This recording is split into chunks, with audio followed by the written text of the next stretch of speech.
showed someone 5 years ago what the college athletic landscape would be like today, they would be shocked. With the legalization of the payment of collegiate athletes through name, image, and likeness, also known as NIL, everything has drastically changed. From conference realignments with teams like Oklahoma and Texas heading to the SEC, USC, UCLA, and Washington heading to the Big Ten, and Clemson and Florida State trying to get their way out of the ACC. The transfer portal is being used like never before, with athletes moving from one college to another college every year, similar to free agency in the professional leagues. The college sports world is a $14 billion industry that rakes in millions of spectators on any given Saturday. The discourse on the payment of these athletes through NIL will not just impact them, but the entire sports world and the makeup of these colleges and their communities.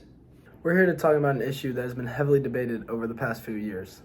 Should student athletes be paid, more specifically through NIL? To start off with, it is very important to understand what NIL is. NIL is the compensation of student athletes through their name, image, and likeness. This means that athletes are able to be paid in forms that aren't connected to universities, but rather through brand advertisements and sponsors.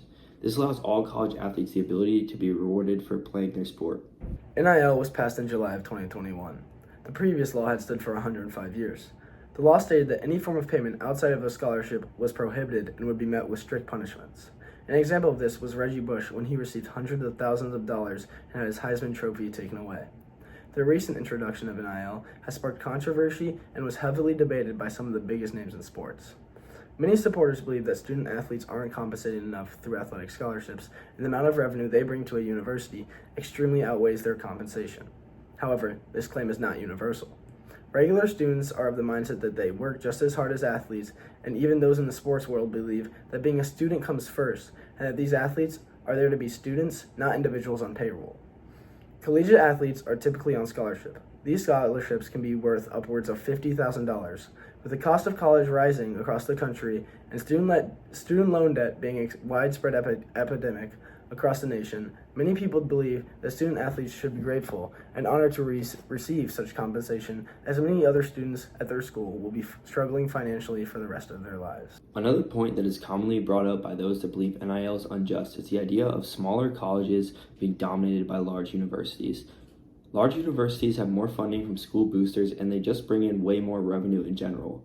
If we compare two schools here in North Carolina, this will be evident.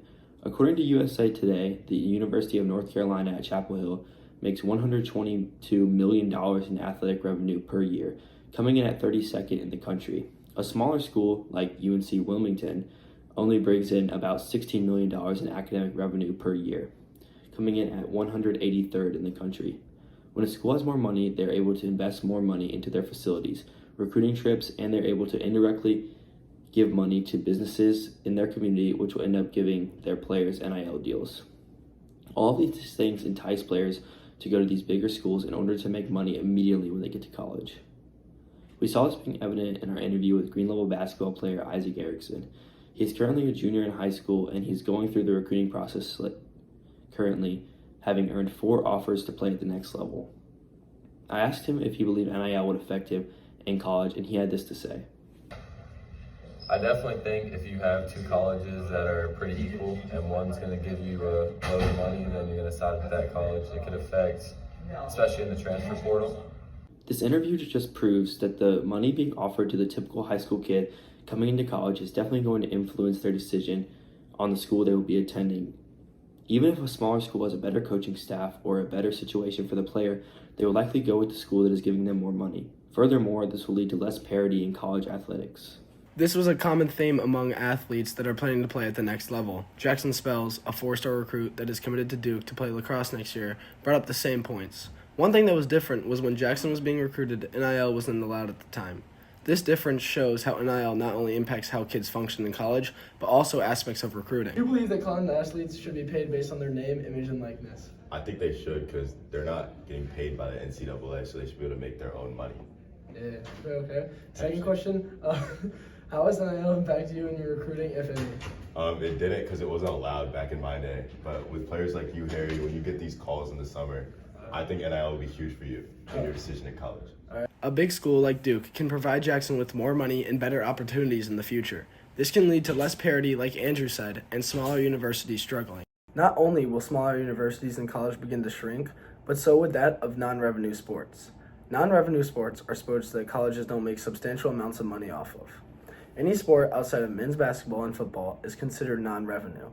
The issue that NIL presents is that with large percentage of money going to football and basketball players, many kids will ditch smaller sports to partake in those that are more profitable. Just as recently as last year, reported by On3.com, 9 of the top 10 highest earning college athletes all played football. On top of that, each of these student athletes were earning over $1 million, close to 20 times the average salary in the United States. Finally, many people believe that education is the most important thing in college, and if athletes were to be paid, then it would distract them and take their focus away from their education. Former NFL wide receiver Joey Galloway spoke about this in an interview as he says, their ability to get paid, whether it's name, image, and likeness, whether it's profit sharing, whatever that may be, that takes their time and their energy and focuses it somewhere else. I hope that it does not get in the way and take place of their focus and their belief that getting their degree is the most important thing that they will do when they go to school. He believes athletes should be focused on their education as it will open up many more doors for them after they are done playing their sports.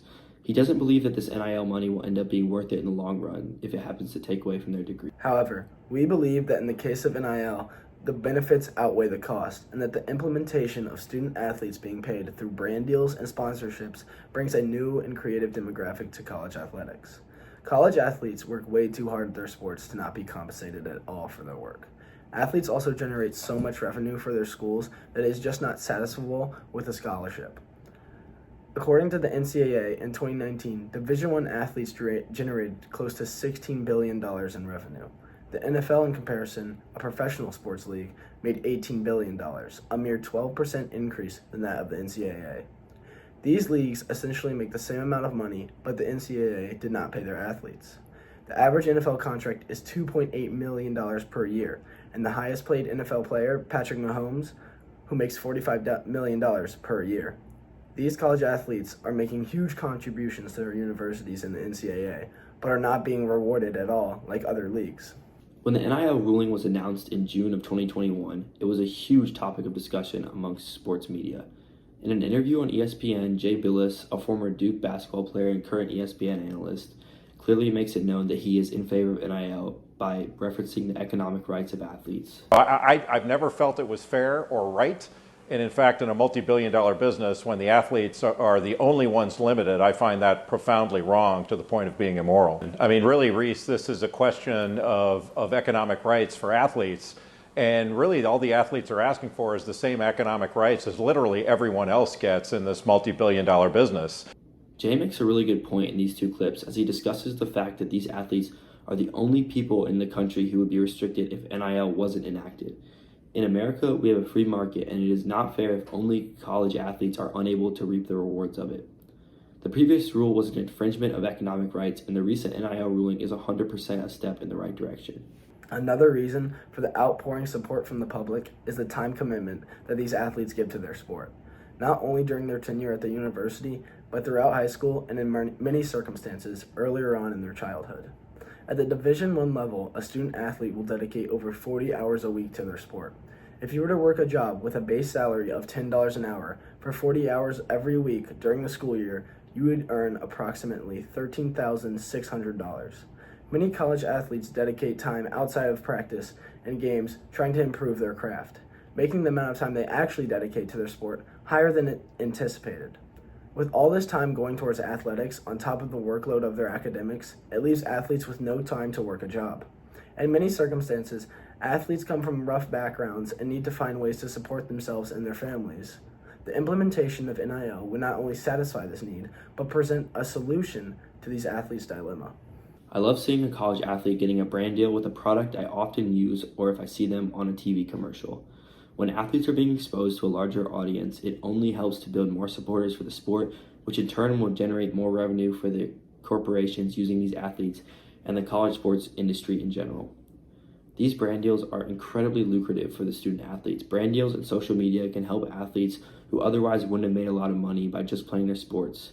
They're able to capitalize on their marketability while they are still in college. Gymnastics, for example, isn't a very profitable or popular sport at the collegiate level, but athletes such as Olivia Dunn and Sunisa Lee have become very popular.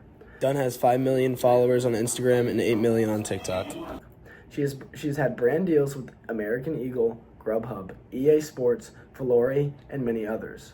Lee is an incredible gymnast who got a spot on Dancing with the Stars and made it to the semifinals. She has 1.5 million followers across both TikTok and Instagram. Both of these women show that the NIL will not only just benefit the upper echelon of athletes in football or basketball, but reach across all different backgrounds and sports.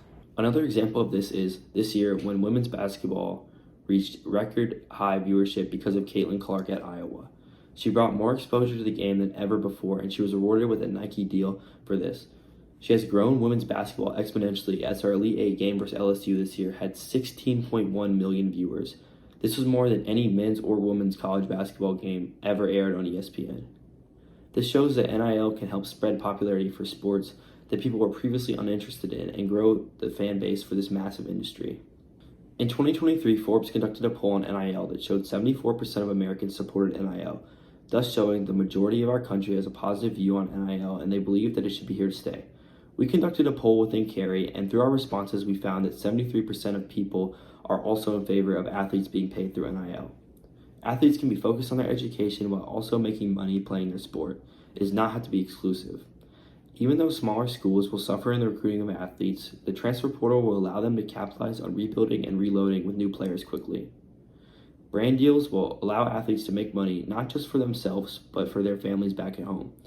This will help the sport appeal to a larger audience and get more people excited to watch. College athletes deserve the same rights as every other person in America and should not be punished for being good at their sport. Up until 2021, only the industry was benefiting from these athletes. Now it is time that these athletes are rewarded for their hard work. After all, the athlete's well-being should come first, and the only way this can be accomplished is with the payment through NIL.